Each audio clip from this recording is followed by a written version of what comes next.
এই মুহূর্তে পুরো বিশ্ব এক হওয়ার দরকার, কারণ ইসরায়েল এখন বর্বরতার শীর্ষে চলে গেছে। আমি যে জায়গায় চিন্তা করতেছি আজকে রাত্রে কি খেলে ভালো লাগবে, সেই জায়গায় গাজায় এখন খাবার নাই। আজকে আমরা হয়তো এটাও চিন্তা করতেছি আমাদের সন্তানকে সুশিক্ষা মানুষ করবো, সেই জায়গায় গাজায় এখন কোনো শিশুই নাই। আমরা দোকানে গিয়ে এটা চিন্তা করি কোন ড্রিঙ্কসটা বা কোন পানীয়টা খেলে সবচেয়ে বেশি ভালো লাগবে, সেই জায়গায় গাজায় এখন কোনো রকমের পানীয় নাই। তো ইসরায়েল বর্বরতার এতটা শীর্ষে চলে গেছে যে তাদেরকে কোনোভাবেই থামানো যাইতেছে না। তাদেরকে থামানোর একটাই রাস্তা, পুরো মুসলিম বিশ্বকে এক হতে হবে। ইতিহাস কি মুসলমানরা যতবার এক হয়েছিল, মুসলমানের দিকে বাচকে তাকানোর কেউ সাহসই পায় নাই। আজকে এলোমেলো থাকাতে আজকে এগুলো আমাদেরকে দেখতে হইতেছে। এখন এটা বলতে চাইতেছি যতটুকু দেখছি আনাফ, অনেক হয়েছে আর না।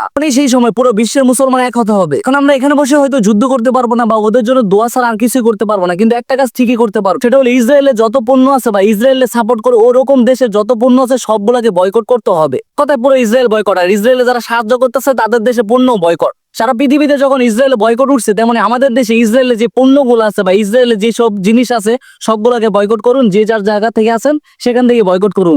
যা ইসরায়েলে পণ্য আছে সেটা যে খাবার হোক বা ইউজ করা হোক, যেটা আছে সবগুলো বয়কট করুন। আমরা আমাদের গাজাবাসীদের জন্য হয়তো কিছু করতে পারবো না, কিন্তু এতটুকু করলে ইসরায়েলে ভিত নড়া পর্যন্ত সম্ভব। সবার কাছে রিকোয়েস্ট থাকবে ভিডিওটা শেয়ার করে দিন, আর ইসরায়েলের সকল পণ্য বয়কট করেন, সারা বাংলাদেশ না সমগ্র বিশ্ব থেকে। আর একটা স্লোগানই বারবার সবাই দিতে থাকুন, ফিলিস্তিন জিন্দাবাদ, ফিলিস্তিন জিন্দাবাদ, ইসরায়েল বয়কট, ইসরায়েল বয়কট।